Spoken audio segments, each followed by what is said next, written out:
listening to the Daily Yogi Podcast.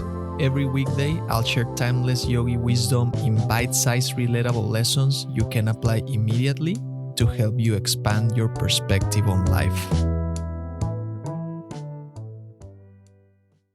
I wasn't born naturally calm.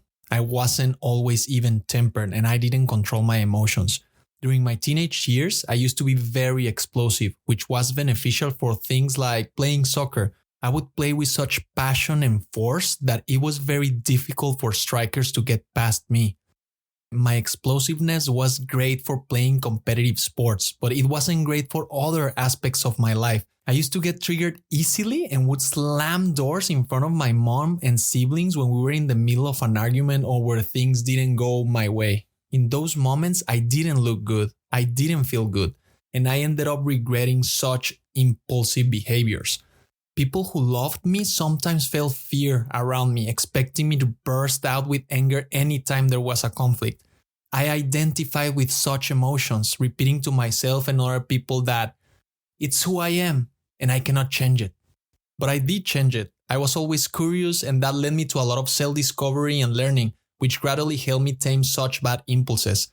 But it wasn't until I discovered the yogi philosophy that I really understood where those emotions were coming from. It taught me to differentiate myself from such emotions.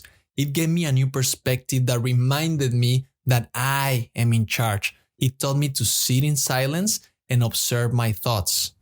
The yogis teach that our minds are composed of three different parts: the instinctive mind, the intellect, and the spiritual mind. Your impulses of anger, hate, lust, jealousy, unhealthy cravings, or unworthy thoughts come from your instinctive mind, the lower part of the mind, with all the animal passions. The instinctive mind will always be there, trying to force these impulses into your consciousness. The key here is to understand that you are not your mind. Because if you think you're your mind, then it obviously becomes harder to overcome negative behaviors. You'll end up making excuses like I did, telling yourself and everyone around you that your personality is that way and that you cannot change it. But if you realize that your mind is just a tool that you can use to express yourself, then it becomes easier to discard and outgrow negative behaviors. Understand that those impulses have served their purpose in teaching you lessons, but they no longer belong to the person you are becoming.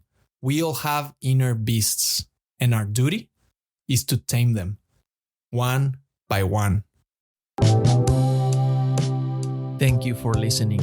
If you found value in today's episode, rate the show or share with a friend. And remember, take this reflection into the silence, and I'll see you next time.